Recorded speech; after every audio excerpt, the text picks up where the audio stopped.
Mãe senhora. Minha filha.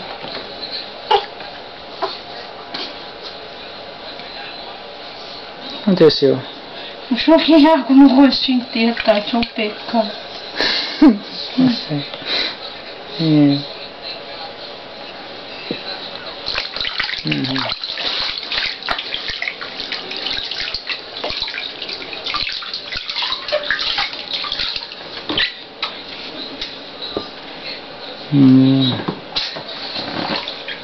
Vá, põe ponta, vá, aperta com ponta de cocô. E esse saquinho?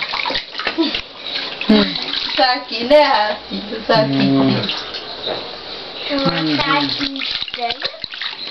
Saquinho inteiro, olha isso aqui. Mãe, esse negócio chama saquinho?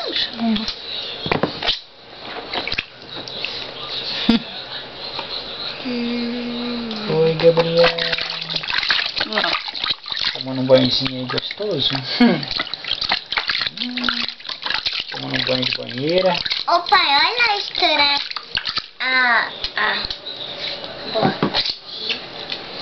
Oi. Ai. Tomando um banhozinho. Vamos sair, pô.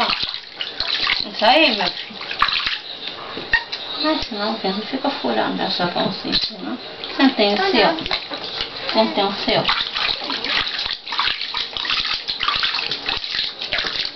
Como é que corta, Tiago? Eu tô vindo aqui. Ele parou de soluçar aqui. Como é que corta, Tiago? Não é sapinho dentro d'água.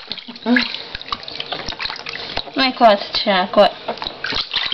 Não, agora chega. Eu já acabei de dar banho em cima. Não faz isso não. Corta pra mamãe o sabão dele lá. Corta.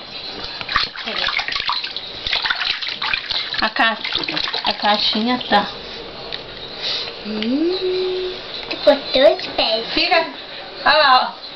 Olha lá, olha pro papai. Papai tirar uma foto sua, você tá no banhozinho nele. Aí, tá banhozinho. Aí, Chofinho.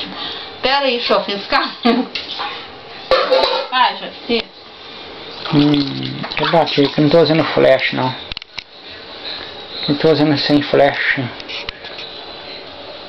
Pode ir, já foi já. Já? Pronto, já foi já. Chega, Rafa, pode chega. Corta lá pra mãe com o sabão. Chega só com o sabão.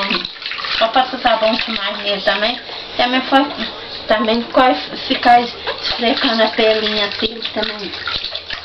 Tá aí a caixinha, tá aí a caixinha. Daqui. Tá aí a caixinha pra mim ficar. Aí que beleza. Toca meu teto, filho, já tá aqui, ó, você não vai cair não. Tira eu, pai.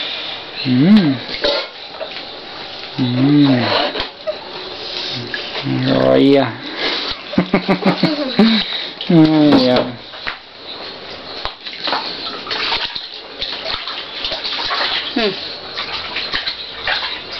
Oi, Pitico. Tomar banhozinho gostoso? Eu gosto de tomar banho. Toda criança é doida com banho. Ai, ai. Tá pouco, empurrou também?